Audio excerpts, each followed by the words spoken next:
আসসালামু আলাইকুম। আজকে এই ড্রাগন গাছটা এই টব থেকে অন্য একটা টবে ট্রান্সফার করব। এইটা হচ্ছে যে 5 লিটারি পানির বোতলের টব ছিল, যেটা কেটে বানানো হয়েছিল। আজকে এটা একটা মাটির টবে নিয়ে যাব। এই যে টবের নিচে যে ছিদ্রটা থাকে ওইখানে একটা কংক্রিট বা ইটের সুরকি এই ধরনের দিয়ে নিলাম। এরপরে কিছুটা মাটি, এগুলো কম্পোস্ট সারের মতো গোবর মিশ্রিত মাটি দিলাম। এরপরে এই যে পলিথিনের মধ্যে রেখে দেওয়া সবজির খোসা, এইগুলো কিছুটা পচে গেছে, কিছুটা ভালোও আছে।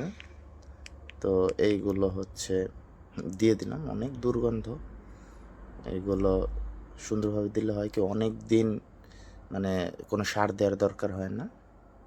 এই যে এই 5 লিটারি পানির বোতলটা এইভাবে কেটে নিচ্ছি।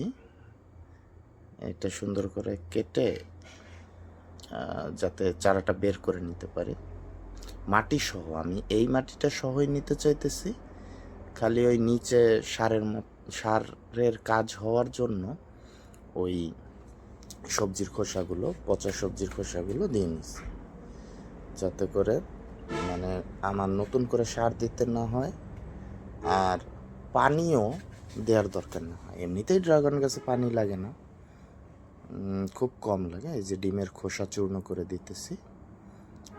ডিমের খোসা চূর্ণ করে দিলে এটাও গাছের জন্য পুষ্টির কাজ করে। এইগুলো আরও গুঁড়ো করে দিতে হইতো, কিন্তু আসলে হয় নাই, আমি এইভাবেই দিছি। এই যে টব থেকে বের করে ড্রাগনের চারাটা এইভাবে রাখলাম।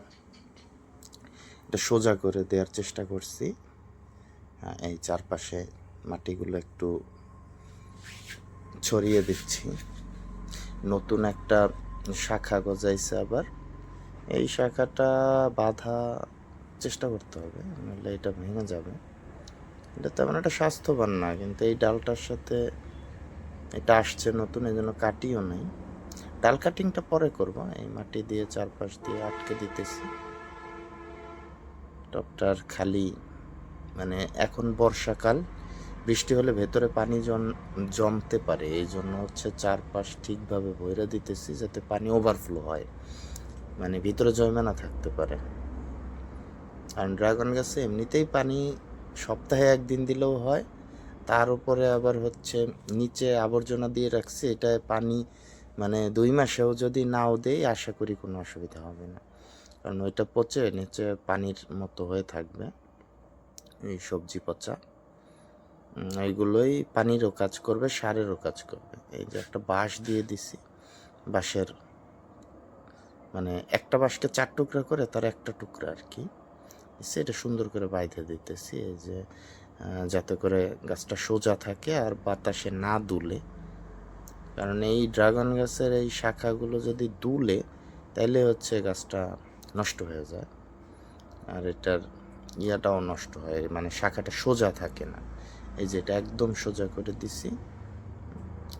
এটা হচ্ছে বাঁশের থেকে উপরে উঠে গেছে, যাক এটা একটা বড় বাঁশ আবার দিয়ে দিব না। সামনে আর একটু যত্ন করতে হবে তাহলে।